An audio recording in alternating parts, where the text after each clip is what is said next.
Bonjour à toutes et à tous, bienvenue au Parlement européen où vient de s'achever la session plénière de mars. Et qui dit mars dit Journée internationale des droits des femmes. Cette semaine, le Parlement européen, présidé par une femme, Roberta Metsola, a rendu hommage aux femmes persécutées dans le monde, qu'elles soient iraniennes ou afghanes, mais pas que. Nous avons voulu prolonger cette journée à travers cette émission. Avec nous, pour évoquer la situation contrastée des femmes en Europe, Gwendoline Delbos-Corfield, bonjour, vous êtes eurodéputée écologiste. Irène Tolleré, bonjour, vous êtes eurodéputée Renew. Nathalie Colin-Oesterlé, bonjour, vous êtes eurodéputée du Parti populaire européen. Et Virginie Joron, vous êtes eurodéputée du groupe Identité et Démocratie. Bonjour. Mais tout d'abord, je vous propose un tour d'Europe du 8 mars en images. De nombreuses manifestations ont eu lieu, comme d'habitude, le 8 mars, de Paris à Rome, en passant par Varsovie, Madrid ou Strasbourg. Partout des femmes, mais aussi des hommes dans les cortèges, pour réclamer plus d'égalité. Et en France, une annonce faite par le président de la République lors d'un hommage à Gisèle Halimi, avocate et grande féministe, le projet d'inscrire l'IVG dans la Constitution. On reviendra sur le droit à l'avortement. Alors mesdames, nous sommes ici au Parlement européen où les femmes représentent un peu moins de 40% des élus, on va le voir tout de suite.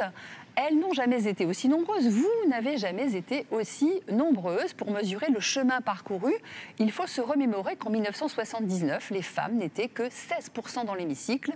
Et aujourd'hui, à la tête de ce Parlement, une femme, Roberta Metsola, c'est la 3e présidente. La Commission européenne est également dirigée par une femme, Ursula von der Leyen, qui est allemande. Et enfin, une 3e femme puissante en Europe, Christine Lagarde, à la tête de la Banque centrale européenne. C'est inédit. Est-ce qu'il était temps, mesdames? Madame Tolleré. Oui, il est temps. Après, il ne faut pas non plus qu'on tombe dans le panneau, c'est-à-dire mettre des femmes à des postes de responsabilité, mais pas changer tant de choses comme ça dans les politiques publiques. Donc il ne faut pas qu'on ait du pinkwashing et il faut qu'on soit très vigilante là-dessus. Typiquement, au Parlement européen, pourquoi est-ce que les débats sur les femmes sont systématiquement le soir, entre 10h et minuit? Non, ce sont des sujets qui concernent 52% de la population européenne. Ils doivent être à des heures de grande écoute. Madame Collet. Oui, alors bon, on travaille sur un dossier en commun avec Irène Tolleré qui est celui de la question du genre dans ce Parlement et ça cache quand même beaucoup d'inégalités. C'est encore possible aux élections européennes, par exemple en Autriche, de présenter des listes uniquement d'hommes. Il faut pas se... Oui, c'est vrai qu'il faut préciser que ça dépend des pays. Voilà, autant en France, la parité est totale, mais ce n'est pas le cas dans tous les pays européens. Voilà, donc parité en France au moment des élections européennes, c'est pas le cas ailleurs. Il y a une délégation, je prends souvent cet exemple, roumaine du PPE, qui est de 14 hommes, parce qu'effectivement, il y a encore une grande disparité entre les pays et il y a encore une grande disparité aussi sur l'importance des responsabilités prises par les femmes. Vous avez donné 3 exemples de femmes fortes et c'est très bien. Mais ici, il y a des sujets comme les sujets agriculture qui sont des sujets où les hommes sont vraiment proéminents. Et tous les grands dossiers de ce Parlement qui vont avoir des grandes influences structurelles et de finances sur l'Union européenne sont des dossiers qui sont encore aux mains des hommes sur les choix climatiques, sur les choix économiques. Madame Colin-Oesterlé, vous êtes d'accord? Oui, tout à fait. C'est un peu l'arbre qui cache la forêt. Oui, je suis d'accord. Et d'ailleurs, je dis toujours que il y a l'arithmétique et puis il y a aussi la compétence et puis il y a aussi les responsabilités que l'on donne aux femmes. Ça, c'est très important. Et je m'étonne toujours de voir lors des débats où l'on parle des femmes, uniquement des femmes. D'ailleurs, aujourd'hui, nous ne sommes que des femmes sur le plateau. J'ai bien tenté d'inviter des hommes, mais ça a été compliqué. C'est assez parlant. Et lorsque, justement, cet hommage a été rendu aux femmes cette semaine au Parlement européen, je comptais le nombre d'hommes qui étaient présents dans l'hémicycle. Et je peux vous dire que c'était extrêmement étonnant. Alors, nous avons progressé, mais nous avons encore beaucoup de chemin à faire. Beaucoup de chemin à faire, effectivement. Oui, effectivement. Moi, je partage effectivement ces analyses. Il y a eu effectivement une ouverture à des postes quand même assez importants à des femmes. Je pense qu'il faut continuer en ce sens. Effectivement, il ne faut pas non plus mettre des femmes juste pour mettre des femmes. Donc nous, dans notre parti, ça a toujours été dans notre ADN de mettre des femmes à des hautes responsabilités. Et on voit qu'au sein du Parlement, ça continue, c'est bien. Comme on voit, c'est encore pas l'équité complète. Et donc on travaille en ce sens. Et comme on l'a dit, c'est aussi par nos compétences, notre expertise qu'on arrivera à ces postes.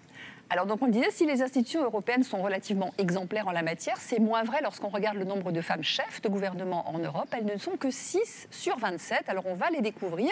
Giorgia Meloni en Italie, Elisabeth Borne en France, Mette Frederiksen au Danemark, Ingrida Simonit en Lituanie, Kaja Kallas en Estonie et Sonia Marin en Finlande. Elles ne sont pas forcément très connues, mais je trouvais important de les présenter. Pourquoi restent-elles minoritaires? C'est un problème de parti politique ?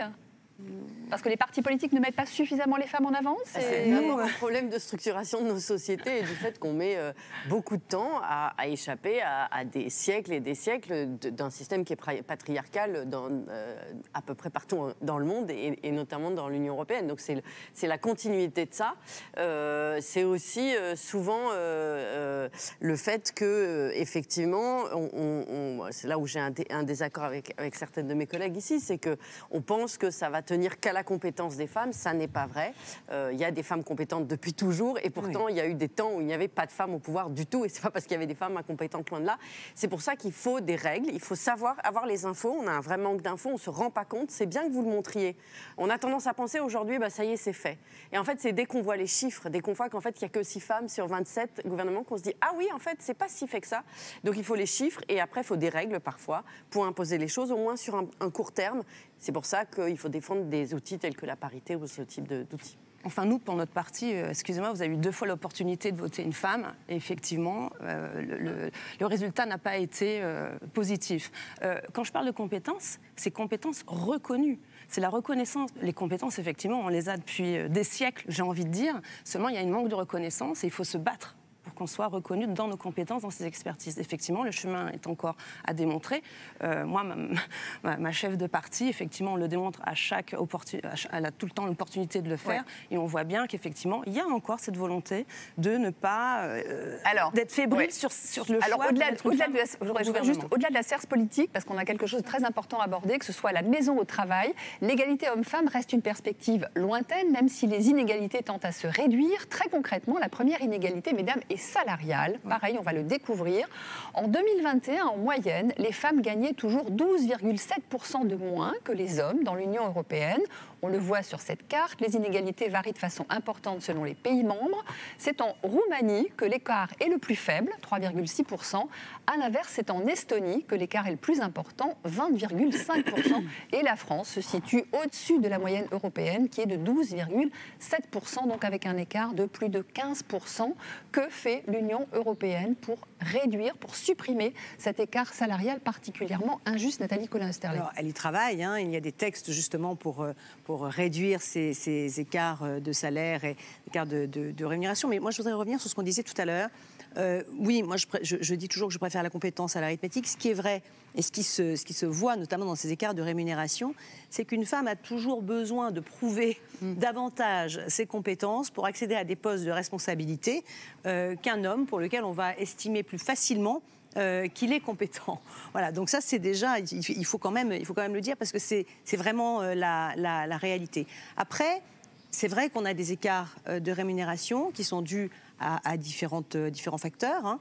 Déjà, le fait que les femmes soient plus souvent sur des temps partiels, parce que, plus souvent, effectivement, eh bien, elles vont prendre une journée pour s'occuper de leurs enfants, les amener à leurs activités, etc. C'est la réalité de la vie de femme. C'est vrai que c'est aussi le choix un petit peu de métiers stéréotypés. On voit très bien qu'on manque de femmes dans des métiers qui recrutent et qui offrent d'excellents salaires, comme par exemple les métiers de l'informatique. On n'a que 20% de femmes. Il y a de moins en moins de jeunes filles dans les écoles d'ingénieurs. Les peintres en bâtiment, nous n'avons que 4,5% de femmes et seulement une étudiante sur 3 s'oriente vers les carrières scientifiques et de l'informatique. Donc on voit bien qu'on a un sujet là-dessus et l'Europe peut intervenir là-dessus à travers le FSE, Erasmus+, pour orienter les jeunes filles vers des métiers non seulement qui recrutent, mais qui payent aussi davantage. Donc l'Europe a une action concrète, effectivement, pour réduire cet écart salarial. Oui, on a en plus en cours une directive qui s'appelle Pay Transparency, qui est inspirée de la législation française Index Pénicaud, c'est-à-dire les entreprises doivent rendre compte des critères qui expliquent les différences différences de salaire, les différences d'augmentation de salaire. Et donc, ce système très simple a été repris au niveau européen pour que les femmes, quand elles rentrent dans la vie active, sachent les critères qui expliquent les écarts de rémunération et puissent les corriger. On a aujourd'hui des choses qui partent dès l'école. Et c'est important d'avoir des explications sur les postes qui sont en recrutement et que, par exemple, on a beaucoup de chauffeurs routiers. Si on féminise la profession de chauffeur routier, eh bien, c'est des tas d'emplois pour des femmes. Sur la précarisation et les temps partiels, c'était aussi lié au fait que les femmes peuvent se retrouver en difficulté financière lors d'une séparation. Donc, le fait d'avoir des mécanismes comme la pension alimentaire versée par les CAF, c'est des moyens de sécuriser la formation tout au long de la vie. Et puis, avec Gwendoline, on a travaillé au sein du Parlement européen pour essayer de comprendre pourquoi, dans ce qu'on appelle les top jobs, il y avait si peu de femmes. En fait, elles ne candidataient pas. Et donc, on s'est Et pourquoi elles ne candidatent pas ? Parce que justement, il fallait rendre possible l'idée que quand on publie un poste, tout le monde peut candidater. Ouais. Et donc, lors de la dernière réunion, le DRH, entre guillemets, du Parlement a expliqué qu'il avait pris une démarche proactive pour dire « j'ai tel poste qui va être en recrutement parce que la personne part à la retraite ». Et donc, ils ont fait le tour de tous ceux qui pensaient pouvoir candidater en leur disant « tu peux candidater ». Et donc là, il y a eu plus de femmes. Donc c'est aussi une démarche sociétale qui part de la formation, mais également à l'intérieur de l'entreprise pour combler les écarts de rémunération. Il faut du législatif, Pay Transparency, mais il faut aussi de la formation, de l'explication. Alors je voudrais revenir un instant donc, sur le Parlement européen qui a rendu cette semaine un hommage, comme chaque année, à la Journée internationale des droits des femmes, en conviant 2 femmes exceptionnelles, l'astronaute italienne Samantha Cristoforetti, qui a séjourné à 2 reprises dans la Station spatiale internationale, et Shirin Ebadi, cette avocate iranienne qui a obtenu en 2003 le prix Nobel de la paix pour son action en faveur de la défense des droits des femmes et de la démocratie. Je vous propose de l'écouter. Nous sommes ici pour honorer la lutte des femmes iraniennes à laquelle on assiste aujourd'hui en Iran. Ce soulèvement ou ce mouvement a été entamé puis porté par les femmes et il a frappé les imaginations dans le monde entier, y compris en Europe. Et je pense qu'aujourd'hui, nous devons faire honneur à ces femmes. C'est pour elles, ou grâce à elles, que je suis ici devant vous. Vous en êtes parfaitement conscients. Donc des femmes inspirantes, mais on le voit en Iran, en Afghanistan, même aux États-Unis. Dans certains pays européens, les droits des femmes régressent, en particulier en matière d'avortement. Mesdames, êtes-vous inquiètes ? Madame Joron ? Je ne sais pas si c'est le mot « inquiète » qu'il faut utiliser. Et, il y a une réalité, effectivement, sans aller effectivement, en dehors de notre territoire. En France aussi, il y a une insécurité des femmes qui est quand même prégnante. Et c'est déjà aussi ça qu'il faut prendre en considération.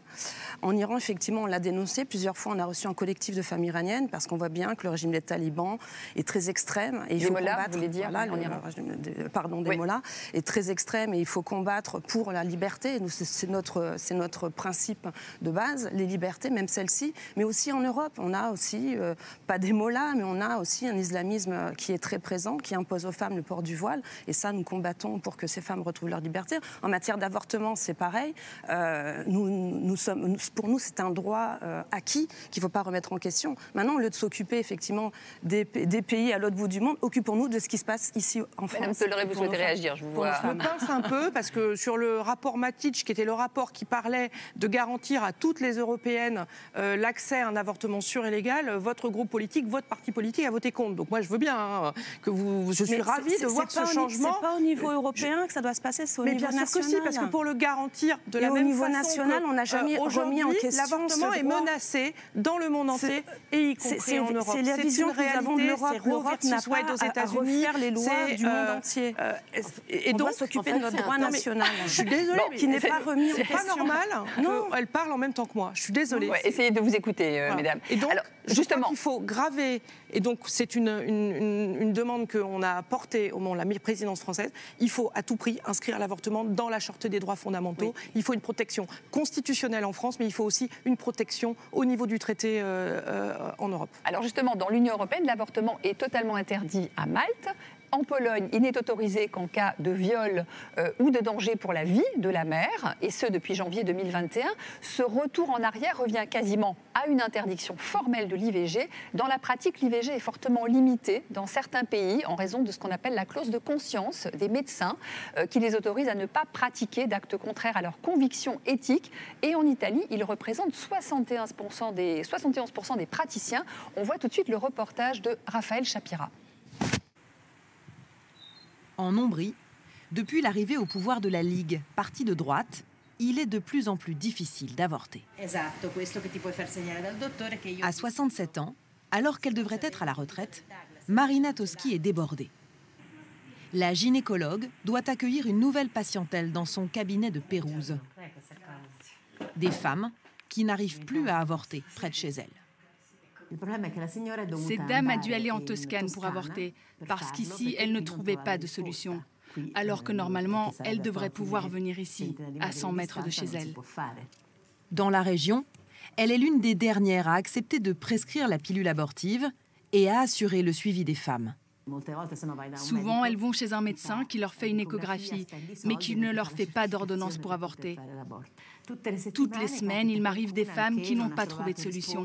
C'est une centaine de cas par an. C'est beaucoup. Car en Italie, la loi permet aux médecins de refuser de pratiquer un avortement. C'est ce qu'on appelle des objecteurs de conscience. Dans l'hôpital de cette région, ils sont 80% à refuser. Inadmissible pour Marina. Voilà, on est devant l'hôpital de Pérouse, le plus grand d'Ombrie, celui où on devrait enseigner et pratiquer les avortements médicamenteux. Et on ne le fait pas. Dans les universités catholiques, qui sont les meilleures, on ne parle ni de l'avortement, ni de la contraception. Et quand tu entres, on te fait signer un document pour devenir objecteur de conscience. Une situation qui inquiète les femmes de la région, réunies ce soir-là à l'appel de militantes féministes. L'Italie est un pays arriéré et pas solidaire des femmes. Ce n'est pas un pays pour les femmes. Et cette région, encore moins. En Italie, une femme sur 3 a pratiqué un avortement. Donc on connaît forcément des gens qui ont avorté. Ça concerne tout le monde. Et c'est pour ça que c'est important d'en parler.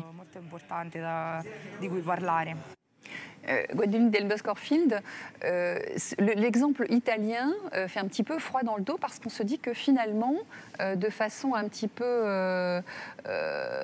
comment dire, pas officielle, on détricote ce droit, cette liberté d'accès à l'avortement. Ça fait déjà quelques temps que la clause de conscience est utilisée dans plusieurs pays. Je voulais aussi revenir sur quelque chose que vous avez dit avant, c'est que vous avez dit en Pologne, sauf s'il y a danger de la mère, la preuve est que ça n'est pas le cas, puisqu'on a déploré ces dernières années en Pologne des femmes qui sont mortes parce qu'elles avaient un fœtus mort en elles, que l'hôpital refusait de leur enlever, alors que les signes de danger de septicémie étaient en train de s'installer chez la mère. Donc on est quand même sur le territoire européen. Aujourd'hui, on a des femmes qui meurent dans des hôpitaux équipés et modernes, simplement parce qu'on ne leur enlève pas un fœtus mort. Donc on est arrivé au bout du cynisme sur la question.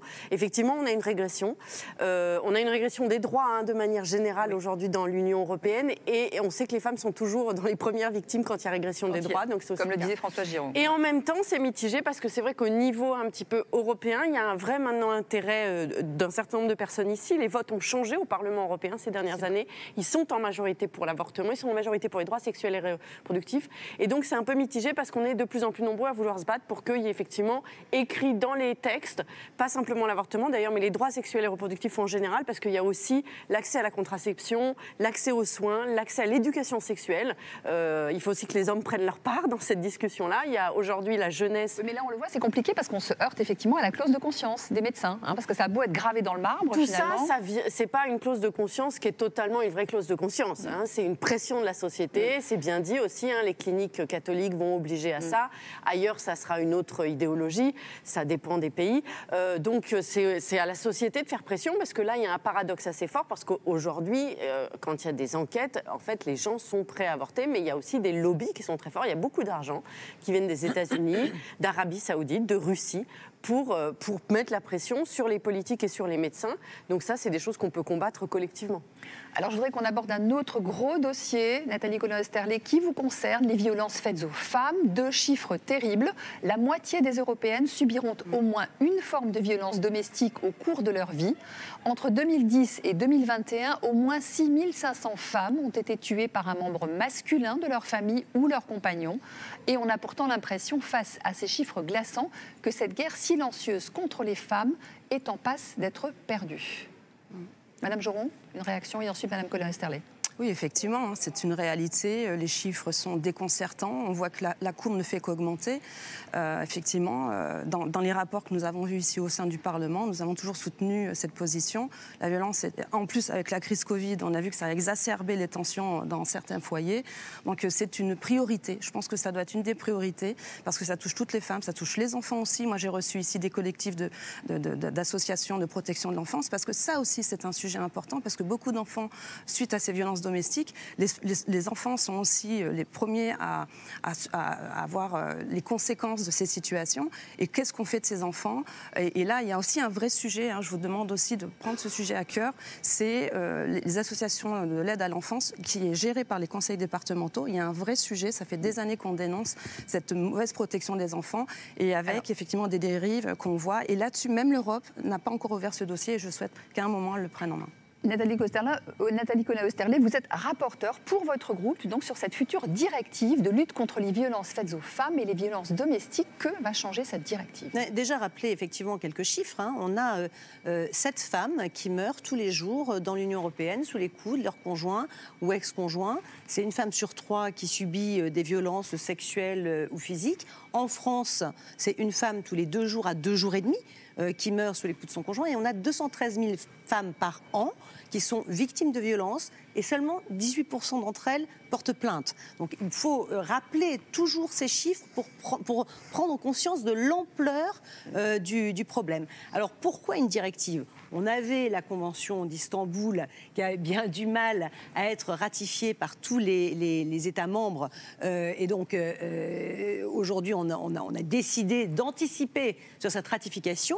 La Commission européenne a proposé le 8 mars 2022 donc une directive pour lutter contre ces violences faites aux femmes et violences domestiques. Nous sommes en train d'y travailler. Concrètement, qu'est-ce qu'elle propose ? Concrètement, c'est très simple. Concrètement, c'est déjà d'avoir une définition commune des violences de genre et des violences faites aux femmes. Et puis d'ériger en infraction pénale certaines violences qui aujourd'hui ne le sont pas dans tous les États membres. Le viol, les mutilations génitales, tout ce qui est cyberviolence, violence, traque en ligne, harcèlement en ligne, etc. Partage également d'images intimes. Et moi, je souhaite ajouter à ces violences le mariage forcé, la stérilisation forcée, l'avortement forcé, dont sont victimes encore beaucoup trop de femmes, souvent handicapées. Donc ça me semble être absolument essentiel. Nous allons avoir un socle de sanctions communes. Et puis, il y a tout le deuxième volet qui est la prévention et l'accompagnement des femmes qui sont victimes de ces violences. Prévention, alors moi je peux vous dire, on parle de régression, ça fait quelques mois que je distribue ce qu'on appelle des violentomètres dans les écoles, auprès des collégiens. Ouais. Je peux vous dire que c'est extrêmement étonnant de voir la régression chez nos jeunes. C'est-à-dire que le fait qu'on leur impose aujourd'hui leur manière de s'habiller, qu'on aille fouiller dans leur téléphone pour aller regarder les textos, qu'on les traque ou qu'on les géolocalise, ça ne les choque pas. C'est devenu banal. C'est-à-dire que ce que nous refusions, aujourd'hui, elles l'acceptent. Donc il y a un vrai travail d'éducation, de sensibilisation à avoir. Également réglementer l'accès des enfants à Internet et à la pornographie, parce que souvent ils reproduisent ce qu'ils voient dans leurs rapports intimes. Et puis tout le volet accompagnement, mais l'Espagne est un modèle aujourd'hui, vraiment. Vous avez 17 fois plus d'ordonnances de protection qui sont délivrées qu'en France, avec les téléphones grave danger ou les bracelets anti-rapprochement. Vous avez des points de contact qui sont extrêmement nombreux, une prise en charge globale de la victime sur le plan social, économique, judiciaire. Ça, c'est extrêmement important. 2 fois plus de condamnations, 2 fois moins qu'en France et 2 fois moins de féminicides. Donc prenons exemple sur ce qui existe, sur ce qui fonctionne. Il y a aussi mais une formation des policiers, des magistrats, des tribunaux spécialisés, c'est extrêmement important parce qu'aujourd'hui, les acteurs manquent de formation. Donc prenons exemple sur l'Espagne et je pense que nous arriverons à avancer de manière efficace. On voit que le chantier est énorme et qu'il vous tient à cœur, qu'il nous tient à cœur. Madame Tolleret, vous souhaitez réagir? Il nous reste à peu près 1 minute 30. Très très rapidement. Tout d'abord, c'est une victoire du Parlement européen, cette directive, puisque on a demandé que Istanbul soit débloqué et nous avons une commission. Il faut peut-être juste dire 2 mots, rappeler ce que c'est que la Convention d'Istanbul. Était la convention que tous les États membres devaient ratifier pour les violences faites aux femmes et on a un certain nombre d'États membres qui ne veulent pas le faire. Et donc c'est vraiment une demande du Parlement lors de l'audition d'Helena Dalli et elle a été au bout. Donc on a pour la première fois une commissaire à l'égalité. C'est une première dans l'histoire de notre Union. L'exemple espagnol est excellent. Les hommes espagnols se sont appropriés le sujet des violences faites aux femmes. Et on ne sortira pas des sujets égalité tant qu'on sera sur des plateaux complètement féminins ou tant qu'on aura des débats à 22h. Donc c'est vraiment, les hommes doivent s'approprier les sujets égalité et violence. Madame Delbos-Kerslund, un petit mot pour finir? Oui, rapidement. Je pense que ce qu'il faut appuyer particulièrement, c'est l'argent, l'investissement mis dans la formation et dans l'accueil qui a été fait en Espagne. Oui. En fait, les déclarations ont été les mêmes en France et en Espagne à l'époque. Mais les moyens n'ont pas suivi, vous voulez dire? Les moyens n'ont pas été les mêmes mis. Et notamment dans l'accueil et les formations. Aujourd'hui, ça a été dit par Madame Colin-Oesterlé, 18% seulement des femmes vont porter plainte. Pourquoi? Parce qu'elles savent que très rarement, la solution se trouvera policière et judiciaire plus tard. Il n'y a pas de suivi de ces dossiers-là. Le nerf de la guerre, si je peux rajouter, c'est quand même l'argent, puisque le budget espagnol, c'est 3 fois plus par habitant que ce que met la France aujourd'hui. 16 € par habitant, 5 € pour la France. Merci beaucoup, mesdames. Le sujet était passionnant, l'émission était passionnante. Merci pour votre participation, merci pour votre attention. Vous avez à présent rendez-vous avec l'actualité régionale. Bon dimanche.